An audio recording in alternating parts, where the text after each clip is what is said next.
普段私たちが医療の診断について話すときってそこにある種のなんていうか正確さみたいなものが期待されてますよね。ええ、そうですね。白黒はっきりつくというか。そうそう。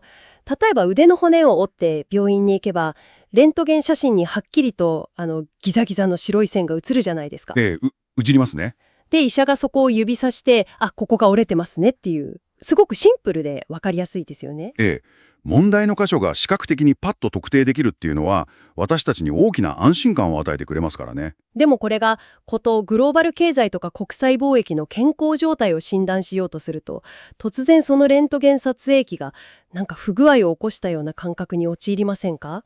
なるほど。ピントが合わない感じですか。まさにそれです。患者が動いちゃったのか設定を間違えたのかはっきりとした白い線じゃなくて全体がぼやけたグレーのシミみたいにしか見えないんですよ。確かに全体像がつかめないままあちこちに痛みの兆候だけがポツポツと現れているような状態ですよね、今は。私たちが今直面している世界経済の風景ってまさにそんなピンボケしたレントゲン写真なんです。というわけで学ぶ意欲に満ちたリスナーのあなた、ようこそ。今回の深掘りではそのぼやけた写真を徹底的に解析していきます。はい、よろしくお願いします。今回はですね、1997年から2024年までのエコノミスト誌の膨大な記事やデータのスタックを持ち込みました。テーマはズバリグローバリゼーションの栄枯盛衰です。壮大なテーマですね。1990年代に誰もが信じていた国境なき経済というユートピア的な約束がなぜ崩れ去ってしまったのか。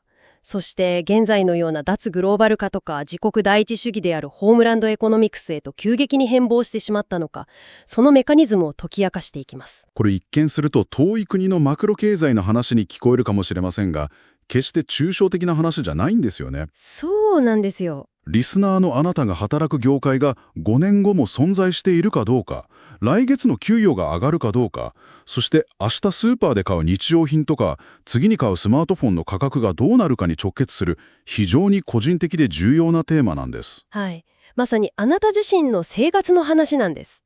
ただ本題に入る前に一つだけクリアにしておきたいことがあります。何でしょうか？今回の資料を読み解く中で、自由貿易と保護主義の対立とか、民主主義国家と専制主義国家の覇権争いといったかなり熱を帯びた政治的に敏感なテーマに触れることになります。グローバリゼーションを語る上では避けられない部分ですよね。ですが、私たちは特定の政治的立場やイデオロギーを支持したり加担したりするためにここにいるわけではありません。はい、完全に中立です。私たちの目的はあくまで元のソース素材に含まれる事実とそこで展開されているアイディアを客観的かつ公平に整理してリスナーのあなたにお届けすることです。複雑に絡み合った事実の意図をほぐしてなぜ世界が今の形になったのか、その理由を理解するためのレンズを提供できればと思っています。はい。では早速アンパックしていきましょうか。行きましょう。現在の分断された世界を理解するにはまず1990年代後半から2000年代初頭にかけての絶対的な楽観論の時代に立ち返る必要があります。ありましたね。熱狂的な時代。当時はインターネットの普及も相まって国境という壁は完全に消滅して世界中が一つの巨大なフリーマーケットになるって誰もが信じていましたよね。司法は自由に駆け巡り誰もがその恩恵を受けるはずだと、一種の信仰みたいなものでした。もちろん当時からアウトソーシングによって先進国の製造業が空洞化するんじゃないかっていう恐怖はありましたけど。はい、ありましたね。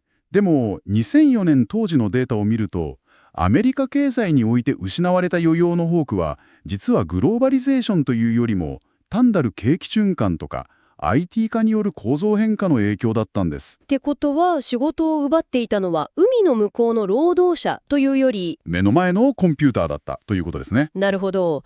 しかも IT 化による生産性の向上がもたらす経済的恩恵の方がはるかに大きくて全体としては雇用は創出されていたわけですよね。その通りです。だからこそ当時のエリート層はグローバリゼーションは正しい軌道に乗っていると確信していました。でもここで本当に面白い疑問が湧きませんか？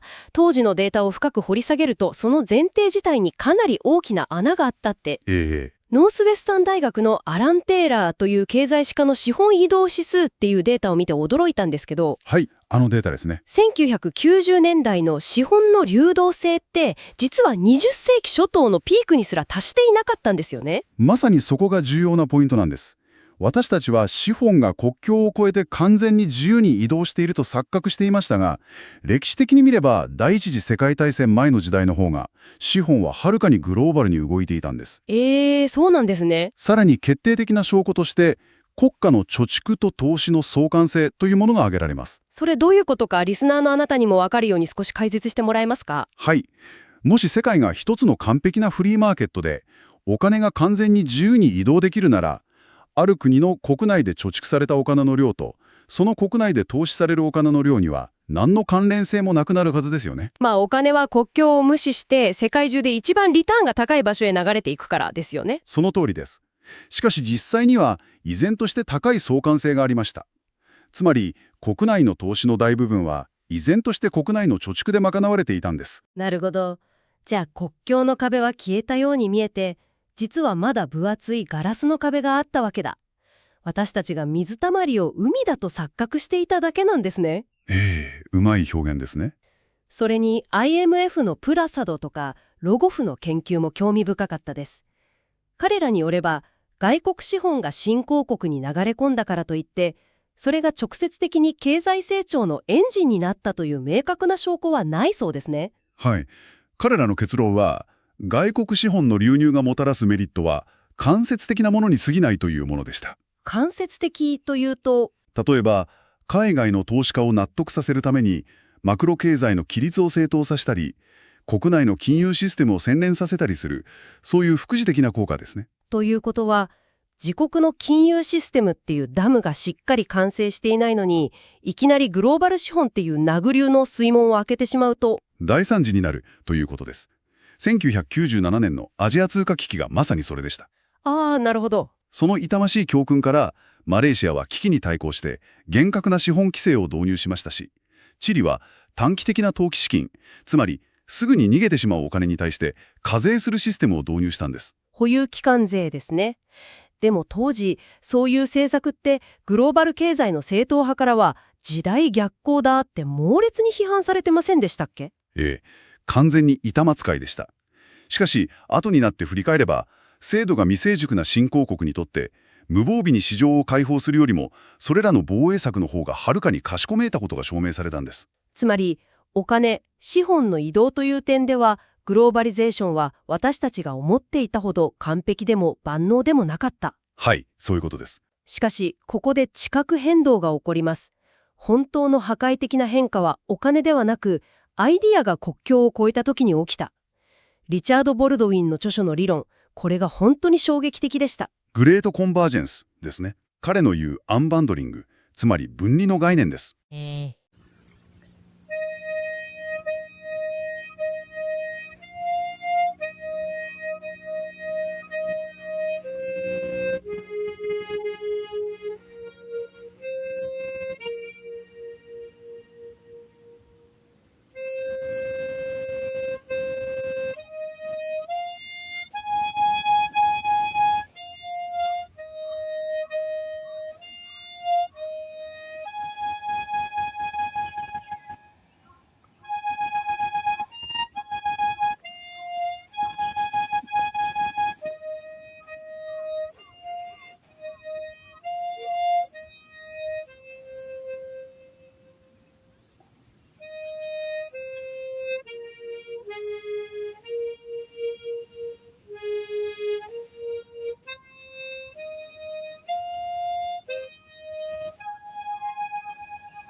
第一の波、つまり第一のアンバンドリングは、蒸気船やコンテナ船によって物を運ぶコストが劇的に下がったことでしたよね。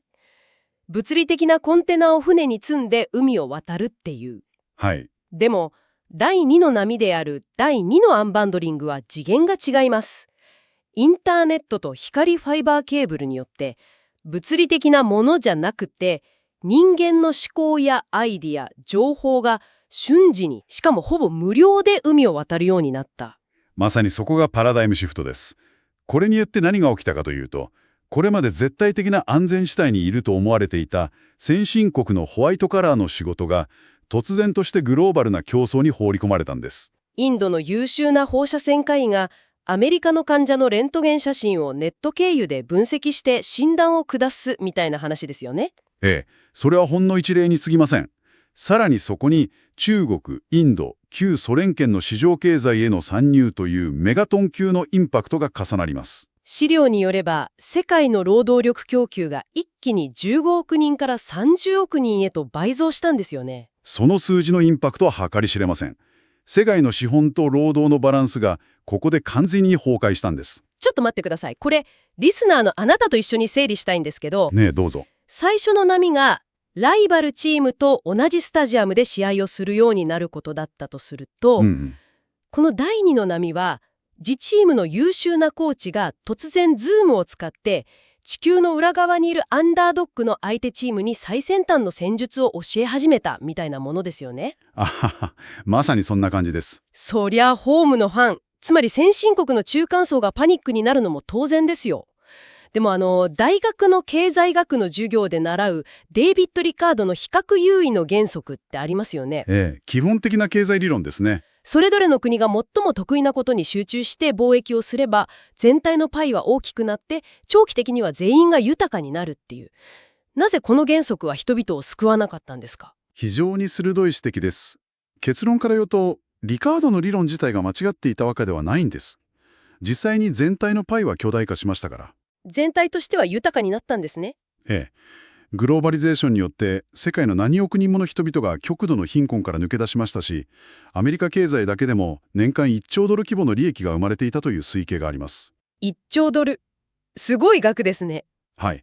問題は、その大きくなったパイの切り分け方、つまり分配のシステムが完全に壊れていたことです。パイは大きくなったのに自分の皿に乗っているケーキは以前より小さくなっていると。先ほど労働力が倍増したと言いましたが、教育水準の向上した新興国の労働者が高スキル市場に大量に参入したことで、労働の価値、つまり賃金が相対的に下落しました。一方で、グローバルに展開できる資本の価値は跳ね上がった。結果として GDP が成長して企業が記録的な利益を上げているのに、先進国の労働者の実質賃金は上がらないという構造的な痛みが生まれたんです。利益が資本を圧倒したわけですね。そしてその抽象的な経済データがストリートの現実と衝突する。ここからがこの深掘りの最も胸が痛むでも重要な部分です。バージニア州のギャラクスという町のエピソードを読んだんですけど、ブルーグラス音楽で有名なアパラチア山脈のふもとの小さな町ですね。はい。この町はメキシコや中国との競争に敗北して地元の経済を支えていた繊維工場とか家具工場が次々に閉鎖に追い込まれました。たった数ヶ月の間に町の労働力の6分の1にあたる1000人以上が職を失ったんです。生々しい悲劇ですよね。ここで想像してみてほしいんですが、工場が閉まるというのは単にそこの従業員が職を失うだけでは終わらないんですよね。お昼休みに彼らが通っていた向かいのダイナーの客がいなくなる。トラック運転手の仕事が消える。町に入る固定資産税が激減して学校の予算が削られ、教師が解雇される。町全体がドミノ倒しのように崩壊していくんです。ここで強烈な疑問が湧きます。何でしょう？もしグローバル経済がアメリカ全体で年間1兆ドルも利益を生んでいたなら、なぜその利益のほんの一部を使ってギャラクスのような町を救えなかったんでしょうか？アメリカには貿易調整支援 TAA という制度があったはずですよね。セーフティーネットの制度は存在していました。しかし規模が小さすぎたし、手続きが複雑すぎて全く機能しませんでした。巨大化したパイの利益の大部分はトップ層や企業の利益に吸収されてしまったんです。なるほど。ここで対極にあるデンマークのモデルを見てみると何が欠けていたかがよくわかります。デンマークが採用しているフレキシビリティというシステムです。フレキシビリティ、柔軟性とセキュリティ、安全性を組み合わせたモデルですね。これどう機能するんですか？企業にとっては非常に柔軟で、経済状況に合わせて従業員を比較的簡単に解雇できます。しかし、労働者にとっては強固な安全性があるんです。もし職を失っても、過去の賃金の約 80% が国から保証されて、さらに次の成長産業へ移行するための手厚い職業訓練が提供されます。だから労働者は変化をそれほど恐れないんです。賃金保険のようなものですね。なるほど。一方でアメリカはどうだったか？労働者の健康保険が雇用に直接紐づいているんですよね。そうなんです。つまり職を失うことは単に収入が絶たれるだけじゃなくて、明日子供が病気になった時の命のまで失うことを意味する。その恐怖は絶大ですよ。セーフティーネットが存在しない状態で、冷酷なグローバル競争の波だけが押し寄せてくれば、労働者が保衛本能から国境に壁を立てろと保護主義を求めるのは当然の結末です。確かに。この絶望感こそが2006年の WTO ドーハラウンドの崩壊や後の巨大な反グローバリゼーション運動の原動力となっていったんです。そして労働者の不満と2008年の金融危機によってひびが入ったグローバル経済はその後決定的なとどめを刺されることになりますよね。パンデミックですね。はい。パンデミックとロシアのウクライナ侵攻のような地政学的な対立です。ここから一気に自国第一主義であるホームランドエコノミクスの時代へと突入します。2020年代に入り、脱グローバル化はもはや一時的なトレンドではなく、各国の基本戦略になりました。現状を見ると本当に異常事態ですよね。アメリカが意図的に WTO の上級委員会の委員選任を拒否して機能を停止させているなんて。さらに関税の引き上げだけでなく、制裁や輸出管理、そして国内に工場を呼び戻すために、国家が巨額の補助金をばらまく事態になっています。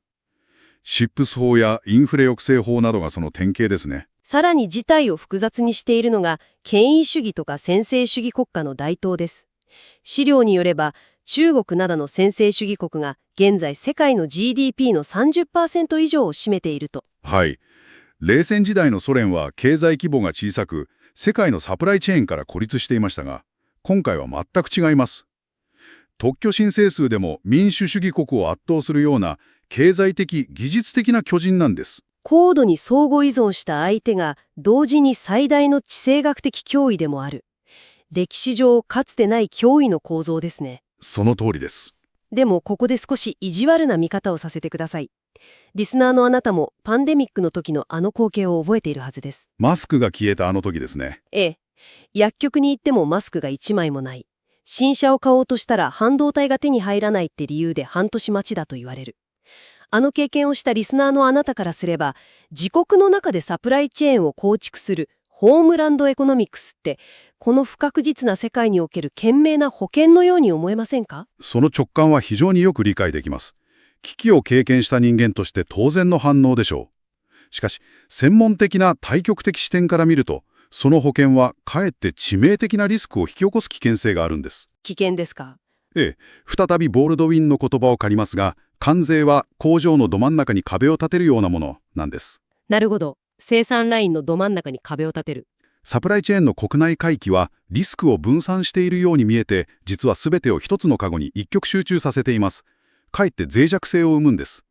もしその国で自然災害や新たなパンデミックが起きれば、代替ルートがないため経済は完全にストップします。リスク分散のつもりが逆効果だと。はい。IMF の予測によれば、もし世界がブロック化して分断された場合、世界の GDP は 1% から最大 5% も減少するとされています。5% ってとんでもない額ですよね。まさに世界全体がブレグジットをするようなものです。グローバリゼーションは完璧ではなく多くの犠牲者を出しましたが、歴史上最も成功した貧困削減のエンジンだったのも事実です。それを事務から破壊する行為だと警鐘を鳴らしています。さてここまで複雑な世界経済のレントゲン写真を一緒に読み解いてきました。見えてきたのはグローバリゼーションは決して自然現象なんかではなく政治的な選択だったということです。そして今、振り子は統合から分断へと大きく揺り戻しています。このホームランドエコノミクスのシフトは、あなたが働く業界の安定性や扱うスマートフォンの価格に直接的な影響を与え続けるでしょう。はい。今回の深掘りはそろそろ時間ですが、最後にソース素材には直接書かれていなかった新しい視点をあなたに投げかけて終わりたいと思います。どんな考えですか？今、物や人の移動が国家の壁によって再び制限されるホームランドエコノミクスの時代が進んでいますよね。はい。物理的な壁が高くなっています。でも一方で AI とかインターネットによるアイディアの移動は制限されるどころか加速し続けています。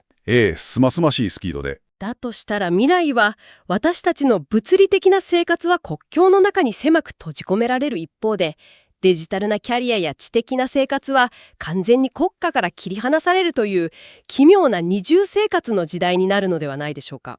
二重生活ですか。確かに分断と統合が同時に進行するわけですね。あなたはこの分断された未来のどこに自分の居場所を見つけますか？非常に挑発的が考えさせられる問いですね。ピンボケしたレントゲン写真の中にあなた自身の未来をどう描くか。知的な探求への要因としてこの問いを置いておきたいと思います。それでは今回の深掘りはここまで。また次回お会いしましょう。